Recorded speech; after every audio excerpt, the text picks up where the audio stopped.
Hi there, I'm the Reverend Danny Crosby, a Unitarian minister serving congregations in Altrincham and in Urmston in the northwest of England, and I offer this devotion as a balm for the heart, for the mind, for the spirit, and for the soul. And it's titled A Blizzard of Blossom. Beauty awakens the soul to act. I was watching the cherry blossom falling in the gardens the other day.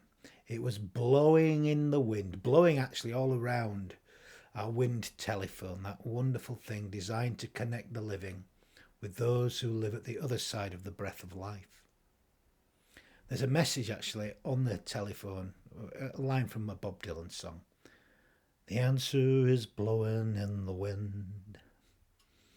I saw pink snow blowing so beautifully around the gardens, while Molly was zooming around and sniffing frantically at time all the new life everywhere. She was loving it. She likes to play in real snow, but she loves the cherry blossom snow too. Just a delight. Little bit got stuck on the end of her nose actually. It was very, very sweet. It just looked so utterly beautiful. It awakened the heart of my mind, really, and it got me thinking about the things that we see in our ordinary lives when we lift up our eyes, our vision, when we live in hope, not expectation or even optimism, but hope, when we are inspired by beauty. When my eyes are open and my mind is not trapped in some disappointment from the past, either my own or done by others, or when I am not blinded by some fear of what might or might not be, I am awake. I am alive. I have vision. When the eyes of my eyes are awake, I feel so alive. I have vision, more than I can imagine sometimes. And I see what is so easy to miss because I'm caught up with something that's not even real half the time. Imagined or real, these things block us from life itself. They're kind of a cataract over our eyes. We don't see. We are blinded. And as I watched the cherry blossom and Molly playing in it, the blizzard of blossom and her flying around, zooming and sniffing and just being alive. As I was watching this, I was reminded of a lovely poem called Vision by May Theogard Watts. So Vision by May Theogard Watts. Today there have been lovely things I never saw before. Sunlight through a jar of marmalade, a blue gate, a rainbow in soap suds on dishwater, candlelight on butter, the crinkled smile of a little girl who had new shoes with tassels, a chickadee on a thorn apple, empurpled mud under a willow where white geese slept. White ruffled curtains sifting moonlight on the scrubbed kitchen floor. The underside of a white oak leaf. Ruts in the road at sunset. An egg yolk in a blue bowl. My love kissed my eyes last night.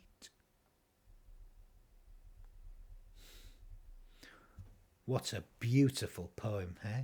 Isn't it just lovely? A delight, a vision. When we live in heart, in courage, in love, we see these signs of hope everywhere in the ordinary. It comes in the little things. It comes in the little things that I think of and share upon wakening each morning. Somebody sent me some lovely seeds this week actually, some little things for me to plant. They sent them anonymously with a little note saying it comes in the little things. Again, somebody responding in beauty. edible flowers at that, when they flower. And it's beauty, such beauty that compels me to act, to live in this world awake. It is vital to keep our senses open, despite our fears and our worries, despite what troubles us, internally or out there in this world. We must keep our senses open in order to see things, in order to be blessed by beauty, and then to act from the blessing of the beauty, to act in beautiful ways. Dante said, beauty awakens the soul to act. Well, I've been seeing souls acting all week. Actually, I witnessed it with a local poet here, a friend of mine and a friend of our congregations, Oliver James Lomax. Well, Oliver, the other day, he sat in the chapel gardens here and he wrote a poem inspired by what he visioned. He said he was looking at one of the cherry blossom trees in the chapel garden and noticed this is what he said anyway, a blizzard of blossom falling from it, dancing in the low wind. It looked like it was almost shedding its memory. It transported me back to the day my nan passed away from vascular dementia.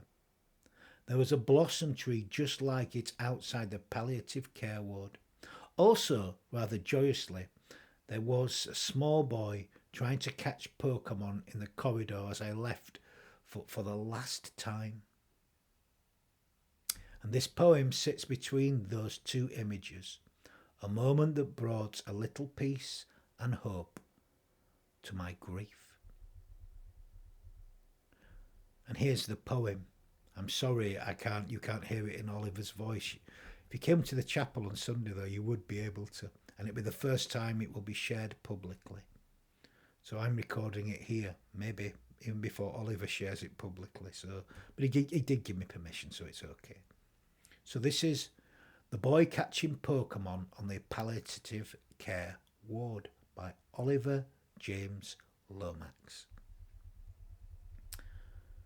The day Nan died, the blossom tree was a blizzard of gentle data, a white drift of unkept names, shifting like a small god in the hospital garden. Mine is a god of flux. Today he is a boy catching Pokemon in the corridor. His hand consecrates the air, drawing a circle in time where nothing consents to remain. I watch from the threshold of what has already gone. How often will I cast into the invisible? For that glamour and strength, for the colour of her being, drag the unseen closer as if it might answer. The blossom keeps falling into itself, onto itself, a paper rain blinding the page where the light I'm trying to capture and name cannot remain. You wish Oliver could share it with us. But beauty awakened Oliver's soul to act, and he shared this poem as the result of the beauty awakening something in him, in his soul, touched by beauty. He wrote in beauty. I just love how the beauty of the falling blossom blowing up in the wind like a pink blizzard took Oliver back to a time in his life and awakened something in him, something that brought healing to his soul, but also inspired his soul to act and write there and then. By the end of that day, he sent me his poem, the first draft anyway, and then the full poem a little later. And his poem inspired the service that this devotion is based upon, the sermon part anyway, as did so many other things and people over those few days. The beauty in many forms inspired our souls to act. The answer was certainly blowing in the wind that day. I was awakened by beauty that day. I found myself engaged in several rather beautiful conversations. One was with the beautifully pregnant Rose, our choir leader. She told me that she and her husband often see me walking around Altrincham with Molly. Many people do. It's an image that makes them both smile. Sometimes stopping to talk, but often just passing by as I spend my days farting around, as Kurt Vonnegut so beautifully described it. It was a beautiful evening singing that night as our choir prepare for a concert. The next day I had another beautiful conversation with Alex the flower man, who was concerned about a mutual friend of ours. He had heard he was unwell, and I passed on his concern to that friend, who was very grateful to receive it. I had several delightful conversations with people going through their ordinary lives just that day. And all these conversations and interactions and creations and music and little dogs and people sharing their love and their beauty and concern, it brought to my mind some of my favourite words by the great American poet Walt Whitman. A man much loved in Bolton, actually, and much loved by Oliver, actually. Whitman wrote perhaps one of his most beautiful words. I have perceived that to be with those I like is enough. To stop in company with the rest at evening is enough. To be surrounded by beautiful, curious, breathing, laughing flesh is enough. To pass among them or touch any one or rest my arm ever so slightly around his or her neck for a moment, what is this then? I do not ask any more delight. I swim in it as in a sea. A sea of beauty, eh? Not just a blizzard, a whole ocean, a sea. To be surrounded by beautiful, curious, breathing, laughing flesh is certainly enough to awaken my soul. I was feeling this while singing in the choir practicing on Monday night. Breathing, laughing, singing, beautiful. All this beauty, whether natural or human, has awakened my soul to act in more loving and open ways, and thus pour out my own love on the world, in which I live and breathe and move and have my being. It is a powerful antidote to the ugliness and the violence that goes on around us in our shared world too. I don't turn from that. It's as real as the beauty. Those forces that separate person from person and fail to recognise our shared humanity, that the forces that dehumanise and degrade and destroy. It is so easy, maybe tempting sometimes, to get caught up in that Hobbesian nightmare, and I've heard much of that this week. Because the truth is, the world is both beautiful and ugly. The problem comes from when we fail to see and be moved by beauty and become overwhelmed by the ugly destructiveness that is part of life. Our souls are inspired to act by something, so surely it's better to be inspired by beauty. A blizzard of beauty. On Tuesday morning, Nick, who takes care of the gardens around here, posted a video of the cherry blossom, the blizzard of cherry blossom blowing up in the wind. And this and all that I'd experienced on Tuesday when he sent that was the final thing that really inspired what I'm sharing here, really. I found myself caught up in that beautiful creative interchange that was going on all around me. I was part of it, and so were many others. And you are now as you receive this. The beauty, the blowing in the wind of that blossom on that beautiful video brought some wisdom by Matthew Fox to my mind and my heart.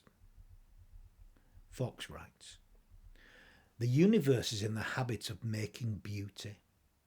There are flowers and songs, snowflakes and smiles, acts of great courage, laughter between friends, a job well done, the smell of fresh baked bed. Beauty is everywhere." There was plenty that day. Wasn't snowflakes, but it was pink cherry blossom flakes, like pink snow, blowing around in the wind. I also enjoyed the smell of fresh baked goods on Tuesday morning as I walked into Altrincham. And the smell reminded me of Molly and her sniffing all the new life this spring, how she's delighting in it. Her nose seems more alive as each day passes. It energizes her nose. She lives from it. She breathes in beauty. It energizes her. As J. Ruth Gendler claims, beauty is an energy, not an image, and that energy can go anywhere. That energy takes on an image, a form, many images, many forms. But beauty is the energy, and that's her nose brings it to life. Dogs are made that way. Beauty energizes and awakens the soul to act. Beauty awakens the soul of me in so many indescribable ways, and it compels me to act in such a way as to pour out that beauty within. Pour it out on all that I engage in, to drink it in and to pour it out and to share in and to swim in the ocean of beauty, not just a storm and ocean. Beauty inspired Oliver to write the other day while sitting here in the gardens. It inspired him to give back to the world, despite experience real current suffering and being taken back at the same time to a place of pain, grief and guilt. The beauty of the blossom blizzard, inspired his soul to act. Oh, what a lovely, actually that's really quite a nice line, isn't it? The beauty of the blossom blizzard inspired his soul to act. And in so doing, healing came to his soul. I don't know if it was the beauty that healed him or the fact that he acted in beauty. I suspect it was the latter, both, but the fact that he acted from that beauty, I think there the healing really came.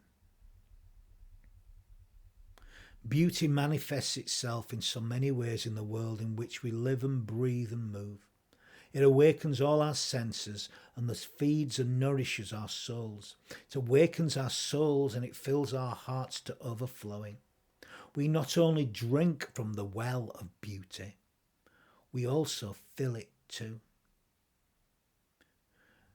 That's exactly what Oliver was. He was drinking from the well and then he was filling the well when he acted upon it. Beauty truly is about the heart, about filling the heart to overflowing and then pouring out that love, lavishing it. In Beauty, the Invisible Embrace, John O'Donoghue wrote, "The heart is the place where beauty arrives. Here is where it can be felt, recognised and shared. If there was no heart, beauty could never reach us. Through the heart, beauty can pervade every cell of the body and fill us. To use a word that feels like it sounds, this is the thrill of beauty through us. The thrill of beauty through us. Perhaps this is why we sometimes feel the absence of beauty in our lives. We have allowed the prism to become dull and darkened. Though the light is near, it cannot enter to have its inlay of beauty diffused. Sometimes absence is merely arrested appearance.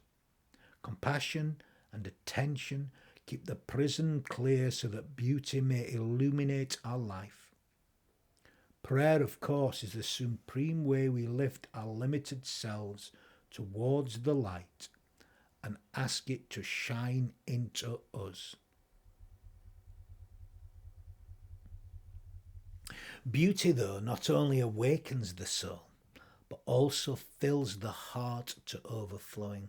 It certainly compels me to pour my heart out on a world in loving ways, like Oliver did with his poem.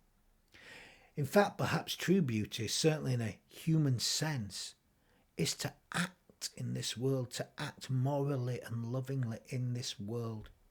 Again, as John O'Donoghue pointed out, Plato believed that love was born of beauty and that it tapped into our basic human drive and desire for good, that it was not a private or self-indulgent act of pleasure, and that the ability to love beauty has created all the good things that exist for gods and for men.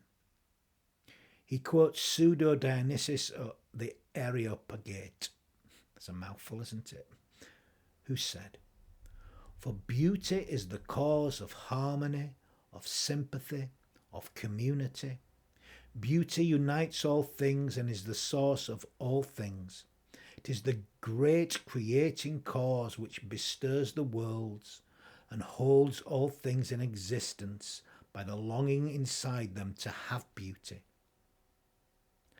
And there it is ahead of all as the beloved, toward which all things move, since it is the longing for beauty which actually brings them into being." Such beauty. It is beauty that awakens our souls and inspires us to act lovingly in the world, to pour out our love on the world. And how do we do this, you may well ask? Well, I believe it begins with our neighbour, those people, the very people we interact with on a daily basis, as it has done with me these last few days. In the little things, in the little things. It comes in the little things. It brings to my mind actually a passage from Matthew's Gospel, chapter 26 specifically, verses 6 to 13. And it's a much debated passage, primarily because some have used it actually as a justification for tolerating poverty. And I think to focus on this is to fail to recognise really what the central message of Matthew's Gospel is, or one of anyway, which is the abundant blessing of love. It's not justifying poverty at all. That's getting the wrong end of the stick entirely. Anyway, here's the passage. You make of it what you will. Now, while Jesus was at Bethany in the house of Simon the leper, a woman came to him with an alabaster jar of very costly ointment, and she poured it on his head as he sat at the table. But when the disciples saw it, they were angry and said, "Why this waste? For this ointment could have been sold for a large sum and the money given to the poor." But Jesus, aware of this, said to them, "Why do you trouble the woman? She has performed a good service for me, for you always have the poor with you, but you will not always have me. By pouring this ointment on my body, she has prepared me for burial. Truly, I tell you, wherever this good news is proclaimed in the whole world, what she has done will be told in remembrance of her." She acted in beauty.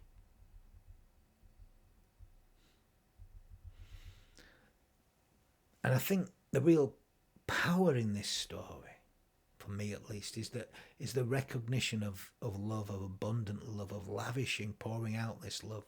The woman loves and cares for Jesus. She anoints him with oil because she loves him dearly.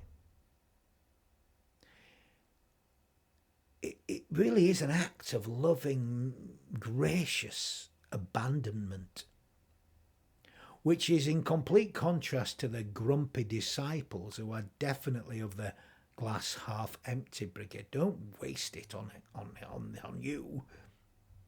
They're being consistent though. They're a bit like that throughout the Gospels. He's always kind of telling them off, isn't he? But the woman is overflowing with love, and she wants to anoint those she loves with this. She wants to bless Jesus. It's beauty in action, just as like Oliver's poem. This is a soul awakened by beauty and inspired to act lovingly. Her heart is overflowing with love, and she wants to pour out this love onto Jesus, who will soon no longer be with her or the disciples. That's what the story's about, I think. It's just exactly the same as what Oliver did with his poem, or what Nick did with the video, or Rose's conversation, or Alex asking about a friend who's really unwell, expressing loving concern, or Molly sniffing around as the pink blossom blew, the blizzard of blossom blew. Just as we can all do. We can all pour out this attentive love on one another and life. We can care, we can tend, we can nurture, we can grow. Those little seeds are going to grow. We can offer care and attention to each other and every single one around us. And in so doing, we help to create beauty all around us. What we need to do is pay attention, to open our hearts to beauty and to act from beauty. It awakens our souls to act. Allow ourselves to be inspired and to act from beauty, because the world needs it. To pay attention and to be attentive, though, in our love. Brings to mind a beautiful little anecdote by William McNamara, who wrote, "I once lived near a mansion where only one of the many gardeners employed had succeeded with every one of the roses. I asked him the secret of his success. He told me that the other gardeners treated all the roses not unwisely, but too generally. They treated them all in precisely the same way, whereas he himself watched each rosebud separately and followed out for each plant its special need for soil, manure, sun, air, water, support, and shelter." He paid attention and he was attentive. His soul was inspired to act by the beauty, and he did. Beauty is all around us. We are surrounded by beauty. We walk in beauty. If we open ourselves to it, it will fill our hearts, awaken our souls, and lead us to act lovingly and morally. This is beauty in action. If we create beauty with our own hands, we will touch each individual soul we meet, and they will grow and flower to their own full potential. We are here to enjoy the beauty that we are surrounded by, and to pour out the beauty that lays within us, and thus bring beauty to fruition in the world all around us, to swim in the ocean, the sea of beauty. As Desmond Tutu said, we were made to enjoy music, to enjoy sunsets, to enjoy looking at the billows of a sea, and to be thrilled with a rose that is bedecked with dew. Human beings are actually created for the transcendent, for the sublime, for the beautiful, for the truthful.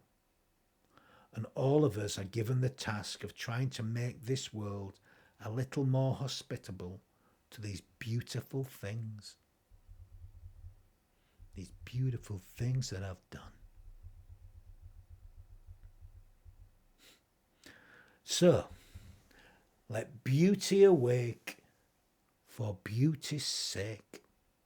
Awake from slumber and awake from dreams. Let beauty awake from deep within us. Let beauty pour from us. Let it pour out to the ocean. May it be lavished upon our world. May we be caught up in the blizzard of beauty. And may we be blown by such wind.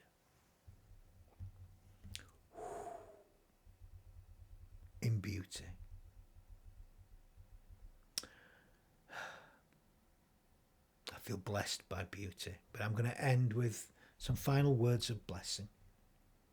Because you know we don't bless enough, and we ought to bless more. And you know, everyone can bless. They bless with their loving presence.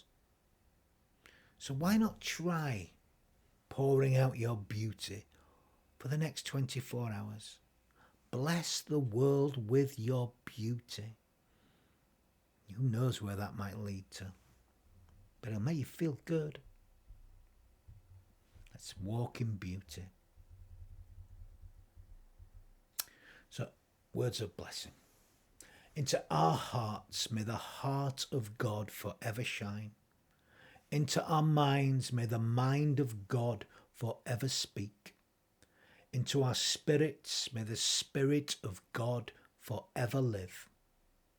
And may God's blessings go with us, and may it do so in all that we feel, in all that we think, in all that we say, in all that we do.